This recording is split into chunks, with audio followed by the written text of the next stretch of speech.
It was the must-have appliance when it came out more than a decade ago. Do you know what I'm talking about?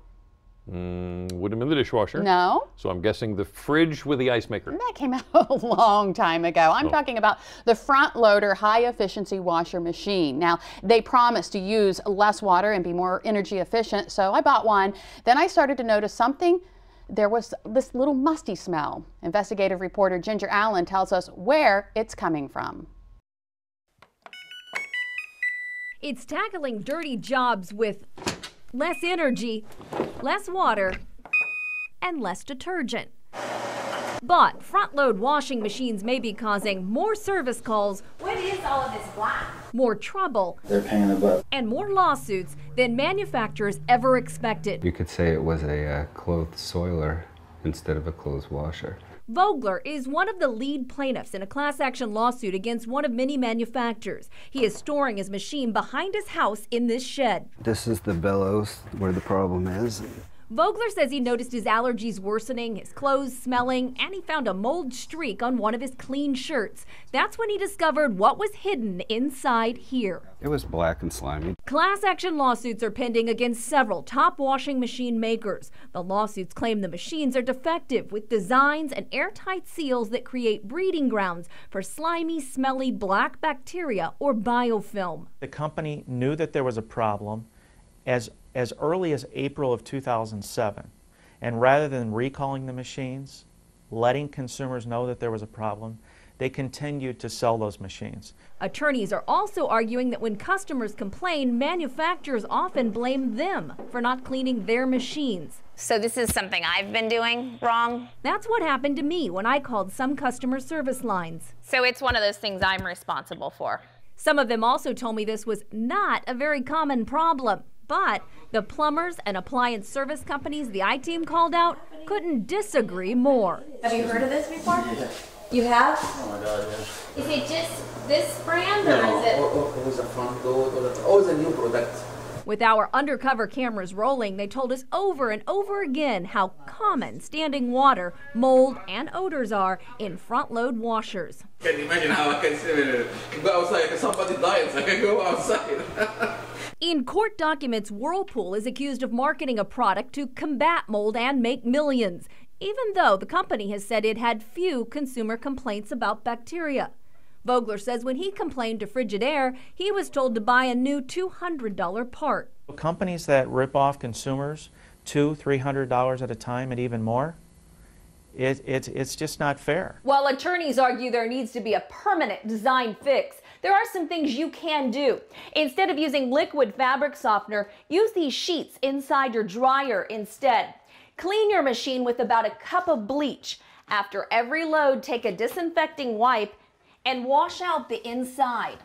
And also, always leave the door open as long as you do not have small children or pets. Vogler's son was a baby when his lawsuit began. Now they do laundry together in a top load, waiting for a day in court. Now, Ginger adds, not everyone who has a front load machine has the problem, and most manufacturers say this is not a defect and is a fixable problem that impacts a small percentage of customers. But if you are experiencing this, here is an idea from Hallie Cottis on whole lifestyle nutrition. Hallie says she too had the problem and tried one ingredient. She says it works. Guess what it is? Well, it wouldn't be bleach because of obvious problems there, so I would guess lemon. No, actually vinegar. She says she fills her bleach dispenser with white vinegar for every load. No more smell, and another plus, it's only about $1 per bottle. How about that? Nice fix. Good deal there. There's also some more advice for you online as well as links to the statements from several of the manufacturers. Just go to WVOC.com and click on our picture at the top of the page. Betting about 1,000 for my guesses so far this afternoon. Another appliance deemed vital in many homes, especially ones with children and pets. The vacuum. The last thing that you want to do is waste time pulling it out of the closet, unraveling the cord, plugging it in, and boom. It doesn't really clean up the mess. It all comes down to the way it sucks. In today's Angie's List, we're going to find out how to get the most out of your vacuum. Whether you spent $200 or $2,000 on your vacuum, you want it to perform well each time you pull it out of the closet. And that means knowing how to use all of its features and accessories. Vacuums are no different than any other home technology. They're becoming more sophisticated over time.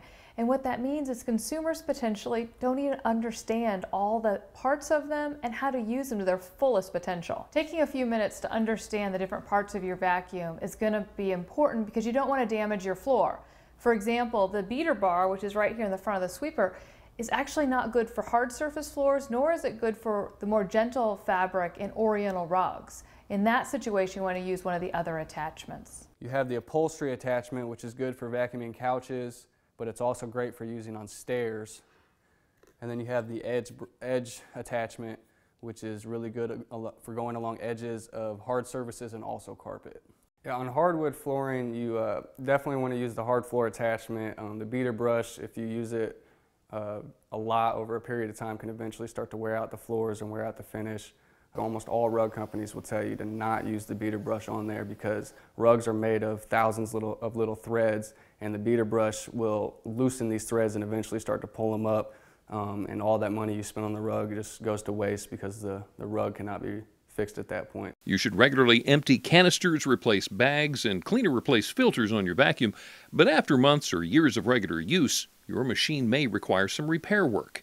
If you're losing suction or your beater bar isn't moving, you might want to have it checked out. Your main goal is to protect the motor from burning out and needing to get a brand new machine. An older generation vacuum cleaner can still be a great vacuum cleaner. One member, for example, had a broken vacuum cleaner, took it to the vacuum shop because it was making a smoking smell, and found out there was like a $1.50 repair and a 5-minute job.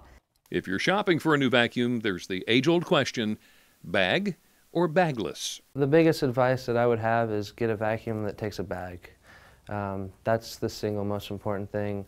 It helps protect the motor. Having that first layer of filtration is important. Common mistakes would be not changing the bag, not changing your filters. It's just like a furnace. Filters go bad, the pores become clogged, and you can burn a motor pretty quickly not staying on top of those. With a bagged vacuum, you change a bag every 2 months or so, whereas with the bagless, you have to empty that cup every time you use it. It actually is more cost-effective to use a bag machine. Now, Angie adds that with proper maintenance, a good vacuum should last as long as 10 to 20 years, so don't assume that you need a new one just because it's old. Repairing instead of replacing could save you hundreds of dollars. And here are 4 signs that it might be time for a repair. If you notice that your vacuum isn't picking up the dirt on your floor or carpet, check your bag. Just make sure it's not full or damaged. Now, if that's not the issue, check the inside of the compartment that holds the bag. That area should be clean. If there's debris, change the bag, try again. If that doesn't fix your problem, call for repair. Now, if your beater bar isn't moving, you might have a broken or damaged belt. Most belts can be bought at hardware stores and replaced as a do-it-yourself project. Now, if you DIY, consult your owner's manual for a how-to as well as what type of belt you need. If you smell something burning when you switch on the vacuum, you may have a motor issue. You need to go ahead and call for repair. If your vacuum loses power after you've started, check for clogs. Make sure you've properly set the knob and switch for carpet or bare floor. And if none of these answers resolve your issue, call for repair. If you missed any of this advice or you'd like to learn more about the attachments, what they're actually for, just go to our website, wboc.com, click on our picture at the top of the page. Pretty interesting stuff. Yeah, amazing. Yeah, I know what I will be buying and what I will not be buying. Something else I know, we need your help to get this week's Fugitives Behind Bars. Up next, we'll show you some of the men and women on our Most Wanted Monday capture list and tell you how your anonymous tip could bring you money. And a little later on, criminals come in all sizes, shapes, colors. They also commit crimes in many different ways. Delmarva Life's Sean Stryker shows us how one farm came to the rescue of abused animals and tells us what you can do to help. Delmarva Life will be right back.